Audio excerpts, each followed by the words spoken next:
क्या चमत्कार आवश्यक हैं? एक समय था जब किसी महापुरुष के प्रति अज्ञ जनता के मन में भक्ति भावना जागृत करने के लिए उसे चमत्कारी सिद्ध किया जाता था।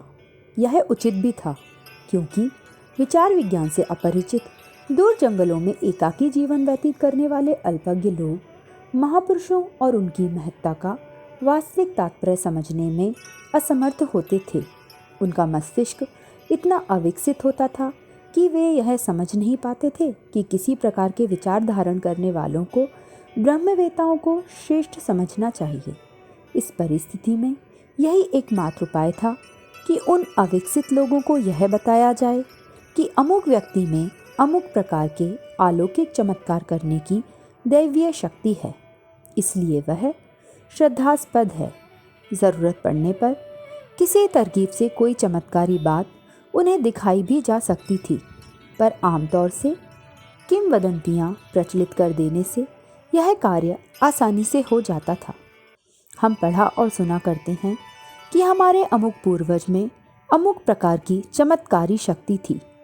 इससे आमतौर पर उनके महान होने का विश्वास हो जाता है और उनके प्रति श्रद्धा बढ़ती है।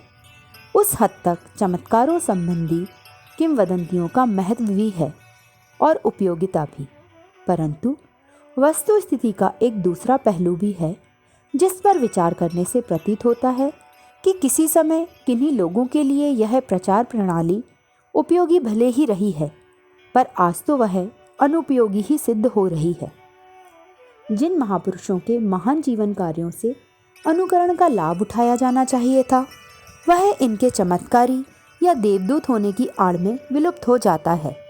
देवता, देवदूत, अवतार या भगवान का अनुकरण भला साधारण मनुष्य कैसे कर सकते हैं? इस बात को सोचकर लोग अपने आदरणीय महापुरुषों से प्रकाश या प्रेरणा ग्रहण करने को तत्पर नहीं होते। श्री रामचंद्र जी और श्री कृष्ण जी के जीवन में ऐसे असंख्यों संदेश भरे पड़े हैं जो उनके श्रद्धालुओं भक्तों के जीवन क्रम को कुछ से कुछ बना सकते हैं। पर यह हो कैसे? जब उन्हें अलौकिक पुरुष मान लिया गया, तो जो स्वयं अलौकिक नहीं है वह उनके अनुगमन का साहस कैसे कर सकता है? आज तो श्री कृष्ण चरित्र के श्रवण मात्र से अथवा उनकी लीलाओं का रास, अभिनय, चित्रण आदि देखने मात्र से मुक्ति मिल जाने की आशा की जाती है। जब यह विचार मनों में भरे हुए हैं तो उनके कष्ट साध्य अनुगमन की कोई इच्छा क्यों करे? अनेकों ऋषि, तपस्वी, योद्धा, लोकसेवी, ब्राह्मण, पुरुषार्थी, महापुरुष, त्यागी हमारे इतिहास के पन्ने पन्ने पर अंकित हैं, पर वे हैं कोई ना कोई चमत्कारी। किसी न किसी देवता की उन पर कृपा रही है। छत्रपति शिवाजी तक की उन पर कृपा रही है। छत्रपति शिवाजी तक को दुर्गा से तलवार मिलती है, तभी वे अत्याचारियों से लड़ पाते हैं। साधारण व्यक्ति सोचता है, मुझे किसी देवता ने तलवार नहीं दी, तो फिर भला मैं कैसे किसी महान कार्य को करने में समर्थ हो सकता हूँ?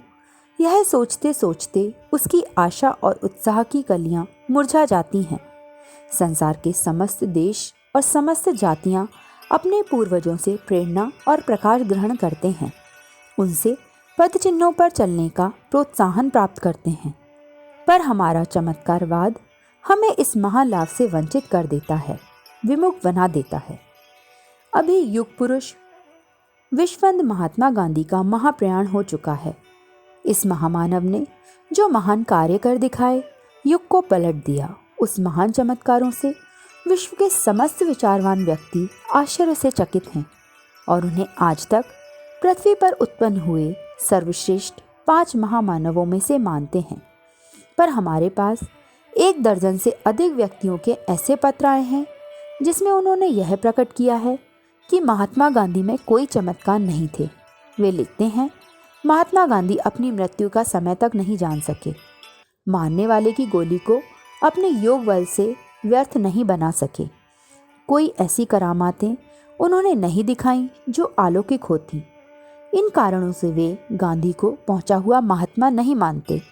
एक सज्जन ने तो ईश्वर तक पर अविश्वास प्रकट किया है कि जब वह भक्तों का रक्षक है तो उसने गांधी जी को बचाया क्यों नहीं? जब उसने नहीं बचाया तो या तो ईश्वर भक्त वत्सल नहीं है या गांधी जी भक्त नहीं थे। अखंड ज्योति, मार्च 1948, पृष्ठ 8। विचार क्रांति दूत यूट्यूब चैनल को सब्सक्राइब करें एवं अगले वीडियोस प्राप्त करने के लिए बेल आइकन दबाएं। धन्यवाद।